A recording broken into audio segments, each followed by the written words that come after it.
Hello, it is Mac here, and today I'm going to talk about 6 things you may not know about the Ill-Gotten Gains Part 1 DLC for GTA 5 and GTA Online. Now, these are some things or some changes to GTA Online and GTA 5 that you may not know about that came out with this update. Now, I did do this for the Heist update, actually 2 episodes of this, with 6 things you may not know about the Heist update, and a lot of people really seem to like it, so I'm going to be doing it for the Ill-Gotten Gains Part 1 DLC. So the first thing is now weapon scopes are now tan again. Now, this is talking about the carbine rifle, the special carbine, and the combat MG.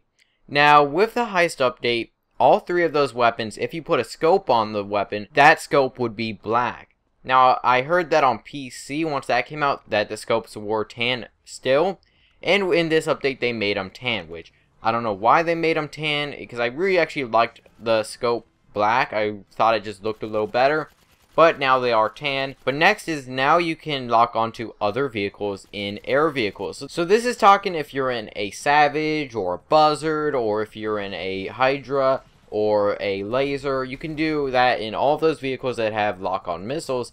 And what you can do is you can essentially lock on to other players' vehicles. And you couldn't do this before. You could only do it in missions, like in versus missions and death matches and all that.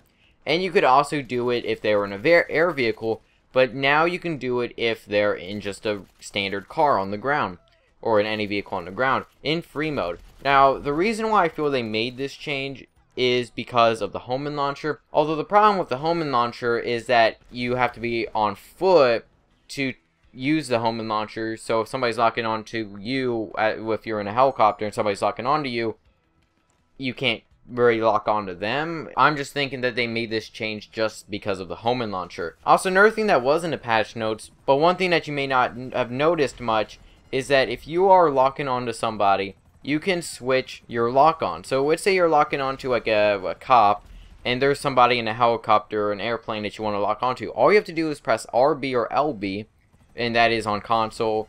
If you're on PC, it should be another button setup. Let me know if you know, like on PC, what button setup it is to change.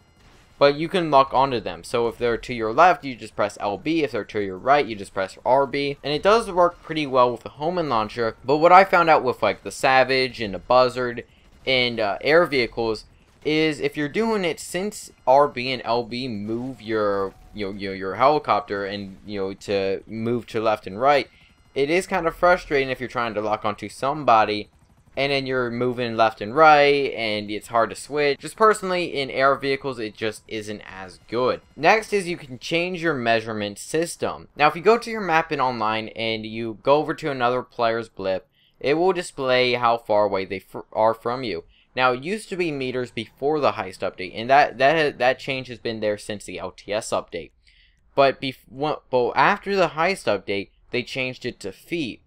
But now you can change it to metric or imperial. So if you change it to metric, your GPS will say meters, kilometers, and if you go to your map, it will say meters or kilometers. And if you are on the set in imperial, you will have feet, miles, all that, which is a nice change. I really do like that.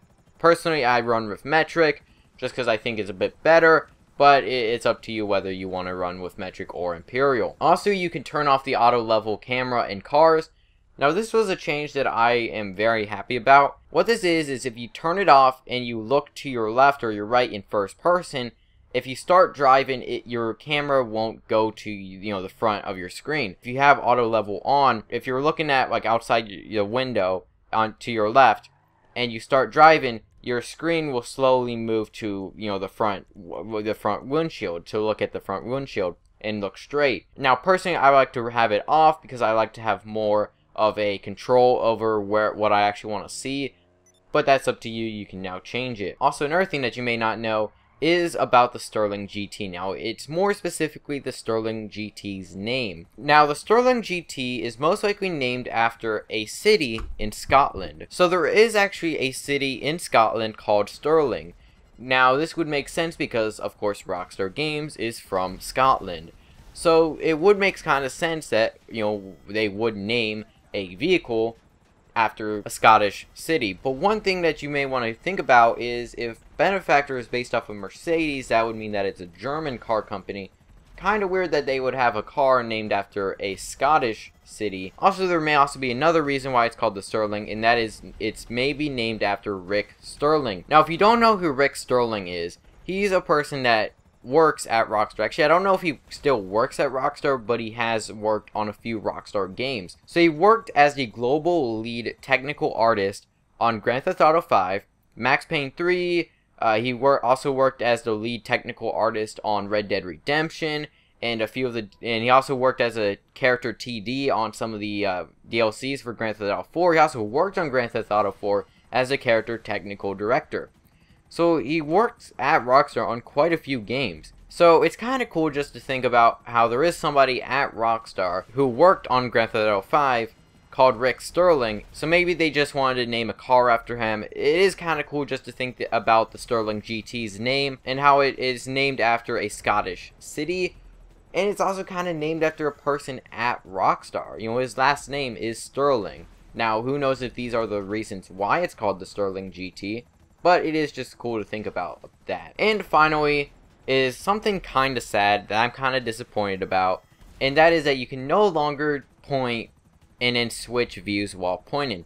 Now, this may not sound like a huge problem, which it honestly isn't. But this essentially removes the pointing glitch. Now, if you don't know what the pointing glitch was, this was in the 6 things you may not know about the heist update. If you want to go check that out, there will be a link in the description. But the pointing glitch was where you could point and you could have a gun out at the same time.